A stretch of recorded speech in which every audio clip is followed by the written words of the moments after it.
I'm Jenny Taft here with Skip Bayless and Shannon Sharp. Good morning. Hope you guys had a great weekend. Had a great bit on Russ. In Russ, I trust. I trust Russ. You know, I don't really care about that. All I care about is it's just 6 more days until the no-doubt GOAT takes on that kid that everybody, including the guy across from me, says is already the GOAT, right? It's a changing of the time. Here we go. Yeah. Let's see how he holds up against the 43-year-old GOAT. Oh, okay. Well, we want to talk about Tom Brady. That's a given. I know we'll get to that, but there was some pretty big news over the weekend concerning 2 specific quarterbacks. And according to multiple reports, the Rams and Lions made a blockbuster trade over the weekend. Matthew Stafford will be heading to L.A. in exchange for Jared Goff, 2 first-round draft picks, and a 3rd-round draft pick. And after the news, the Rams jumped from the 9th to the 6th best odds to win next year's Super Bowl, according to Fox Bet Sportsbook. So, Shannon, please give the Rams a letter grade for this trade. Skip, before I give it a letter grade, Stafford is a substantial upgrade over Jared Goff. But it was a steep price to pay. And, Skip, I talked to a man one time that had a lot of money, and he was getting a divorce.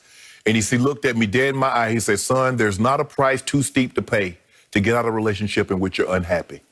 This goes to show you just how unhappy the Rams were with Jared Goff. Skip, they're willing to take the highest dead cap hit in NFL history, $22 million. They were willing to give up 2 first-rounders. Now they go 7 years without a first-round draft pick. They were willing to do that after they just gave a guy $134 million. And we talked about this last week, Skip. It's one thing when the head coach says, you know, offensively, we need to do some things better. Defensively, we need to do some things better. When the head coach says, we need to get better play out of the quarterback after you've given him $134 million a year and a half ago, the writing's on the wall. Les Snead said, you know, they said, well, that's a big, you know, lot of dead money cap hit. Les Snead said the cap can be worked. Okay. So you're giving it a letter grade of what? I'm going to give him a letter grade of a C. And let me tell you why I gave it a C, Skip.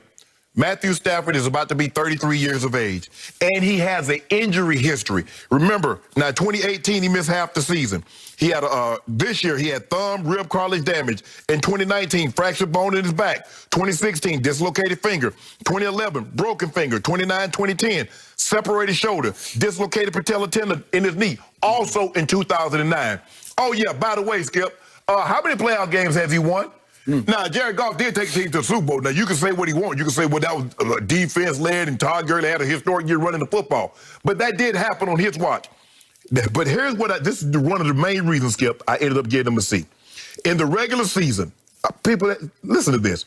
Matthew Stafford is 10-59 in his career versus teams that have made the playoffs. That is the worst of any quarterback in at least 40 starts versus playoff teams all time. They make it seem like they just traded for Patrick Mahomes. You want to think, Skip, I'm not saying Matthew Stafford isn't better than Jared Goff. I believe he is. But given his age, given his injury history, given what he hasn't accomplished, this is not a slam dunk like everybody is portraying it out to be. Does he have substantial arm strength better than Jared Goff? Yes. Do I believe in this offense you're going to see a different Matthew Stafford? Absolutely. But, Skip, given the injury history and what I haven't seen, I've seen him. What year was that? Skip, I want to say, was it 2011, 2012?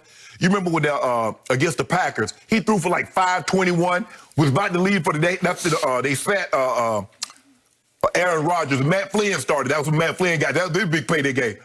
Matthew Stafford was dealing. I think he ended up having like 521. About to go ahead and lead him for the game-winning touchdown, have me at the edge of my seats. And what did he do? Throw a pick to end the game. He's had some great moments, but far too many have ended in, oh, damn, man, you left a lot to be desired. I gave it a C for the simple fact his injury history and what I haven't seen him do in the regular season. How many games did Matt Stafford start last year for the Lions? Started them all, I guess. All 16? Yeah. So would you believe that despite all that litany, that long list of injuries that he has suffered through, that he's only missed those 8 games in 2018, the back half of 2018? Since 2011, those are the only 8 games he's missed because he had a serious injury at that point with his back. Okay, so he had to shut it down for the back half of 2018. So, for me, you're ignoring the advice of your good friend about the divorce, right? You're saying no to that. There is no, there is a price. There is a price point where you'd say, no, I'm not going to pay that to get out from under this unhappiness. No, the Rams said the price isn't too steep because clearly they were unhappy. Okay. My turn. I give this deal a grade of A+. Wow. A+. Matt Staffords don't come available in this league very often. Why they come available? Matt Staffords don't grow on Southern California trees, as I've told you before. Matt Stafford is a sleeping giant in Detroit, where obviously the Lions have played more like pussycats, and they've been mismanaged, and he's been through a lot. As many injuries as you listed, I can list head coaches in Detroit while Matt's been there, coordinators in Detroit while Matt was there, and obviously quarterback coaches while he was there. The turnover has been extraordinary. It's been excruciating. It's been painful for me to watch because I'm a fan of Matthew Stafford. I think he has superstar capability, and I believe he's going to have a career rebirth in Hollywood with the Rams at SoFi.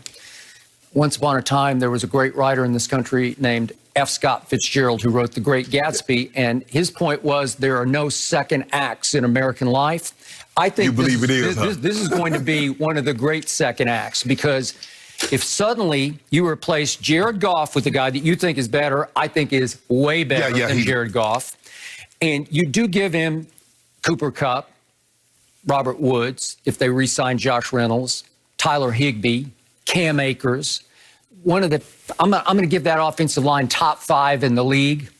And that defense, you love that defense. You love Aaron Donald way more than I do, but it is a loaded defense. Yeah, get Jalen Ramsey. They got back to front. It is loaded, and obviously, in the secondary, they're strong in the secondary. Yes. It could be the best defense in pro football, certainly as it continues to come of age next year. You put that all together, and all of a sudden, you're not just back in business. You're challenging Brady's Bucks next year to be the best team in the NFC. I believe Brady's Bucks will be the favorites, the preseason favorites to win the NFC next year. I'm sure Aaron Rodgers and the Packers, with a new defensive coordinator and a new special teams coach, will have something to say about that. But to me, all of a sudden, the Rams are right back in the thick of it, maybe as the second best team, maybe as the first best. I think they have a chance with Matthew Stafford teaming up with Sean McVay, the young offensive genius that he is, that all of a sudden you're going to see the best of Matthew Stafford, which we saw in glimpses, in dribs and drabs in Detroit. He's one of 8 quarterbacks that has a 5,000-yard passing season on his resume. Yep. Okay. So just to back this up, to sum this up, allow me to read a couple of quotes from 2 people that I have some respect for just because they've been around the league so long. And the first one's Bruce Arians, obviously now coaching a Super Bowl team. But Bruce Arians is, in his past, has coached Peyton Manning and coached Big Ben Roethlisberger and coached Andrew Luck and coached Carson Palmer. So he's been around. Now he's seen Tom Brady. And just the other day, he said this about Matthew Stafford. He's one of my all-time favorite guys. He's tough as nails. Like I said the other day, he's one of the few quarterbacks I like going out and watching warm up, just watching him throw because he's so special. I've always felt like he was one of the top 4 or 5 guys in this league for a long time. Like I said, he's as tough as nails, and his guys know it. They know he's going to suck it up for them. So I got that long list of injuries, but his teammates knew that mostly he just played through all of it. But the injury history doesn't concern you? It would if he just shut it down and watched a lot of games. But again, it's a tough game that he's playing. I think